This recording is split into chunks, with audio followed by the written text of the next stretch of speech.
আসসালামু আলাইকুম।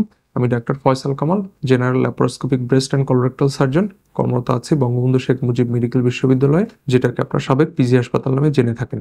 আজকে আপনাদের আরেকটি কমন রোগ সম্পর্কে আমি সংক্ষেপে দু চারটি কথা বলবো, সেটি হচ্ছে অ্যাপেন্ডিসাইটিস।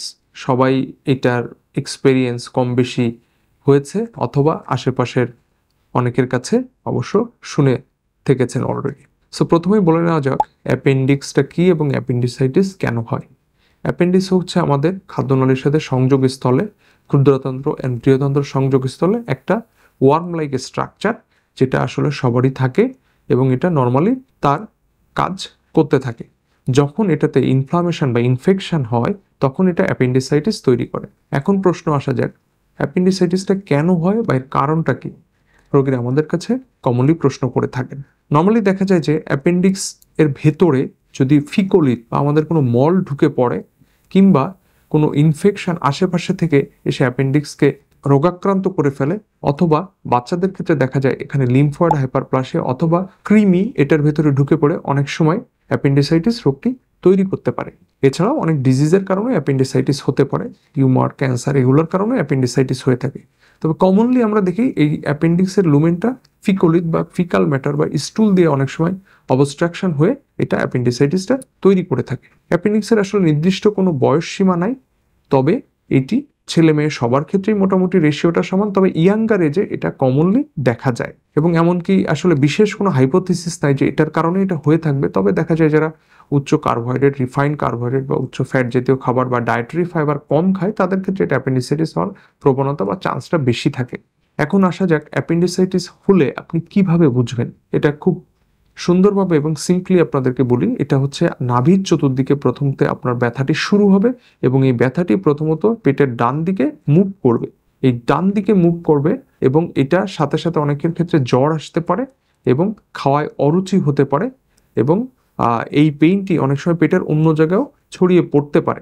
অনেক সময় বমি বমি হবে অথবা বমি বমি ভাব হবে। এসব কয়েকটি কারণ দেখলে আপনি বুঝে নেবেন যে আপনার অ্যাপেন্ডিসাইটিস হওয়ার সম্ভাবনা অনেক বেশি। তখন সাথে সাথে চিকিৎসকের পরামর্শ নেবেন। এখন আসা যাক অ্যাপেন্ডিসাইটিস যখন হলো তখন আপনি এটা কিভাবে বুঝবেন বা চিকিৎসকের কাছে গেলে তিনি কিভাবে এটা বুঝতে সক্ষম হবেন বা আমরা কিভাবে এটা নির্ণয় করি। প্রথমত চিকিৎসক একটা হিস্ট্রি এবং এক্সামিনেশন করে এটা প্রাথমিকভাবে যাচাই করেন, দেন কিছু পরীক্ষা নিরীক্ষার মাধ্যমে আমরা এটা নির্ণয় করে থাকি। পরীক্ষা নিরীক্ষার প্রথমে আসি আমরা রক্তের কিছু কমন পরীক্ষা সিবিসি বা ইউরিন পরীক্ষা করে থাকি এবং আলট্রাসোনোগ্রাফি করে থাকি।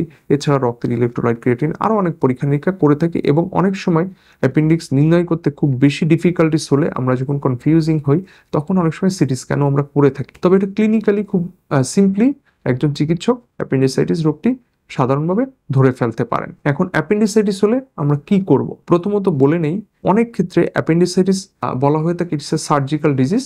তবে কিছু কিছু ক্ষেত্রে সার্জারি অনেক সময় করা হয় না বা না করারও পরামর্শ দেওয়া হয়।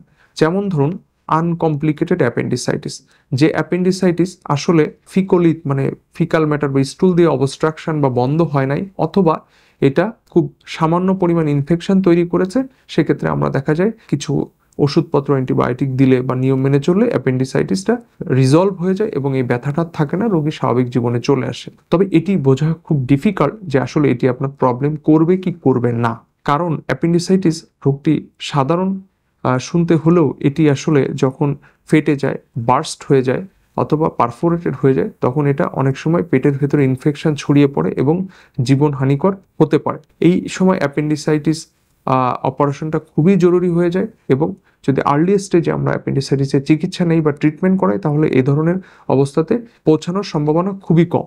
অ্যাপেন্ডিসাইটিস রোগটি হলে আমরা সার্জারি কখন করি? যখন দেখি পেইনটি তার দিন দিন বাড়ছে, ওষুধ দেওয়ার পরেও পেইনটি কমছে না, এমনকি পেটের ভেতরে কোনো চাকা হয়ে গিয়েছে এবং পেটের ভেতরে ডান পাশে খুব শক্ত আকারে হয়ে গিয়েছে, তার রোগীর শরীরের তাপমাত্রা বাড়ছে এবং পেশেন্ট নিজেই খুব অসুস্থ বোধ করছে এবং দিন দিন তার অবস্থা খারাপ হচ্ছে, সেক্ষেত্রে আমরা বলে থাকি ইমিডিয়েট সার্জারি করার জন্য। অ্যাপেন্ডিসাইটিস সার্জারিটি ওয়েস্টার্ন কান্ট্রিগুলোতে কমনলি ইনভেরিয়েবলি করে থাকে।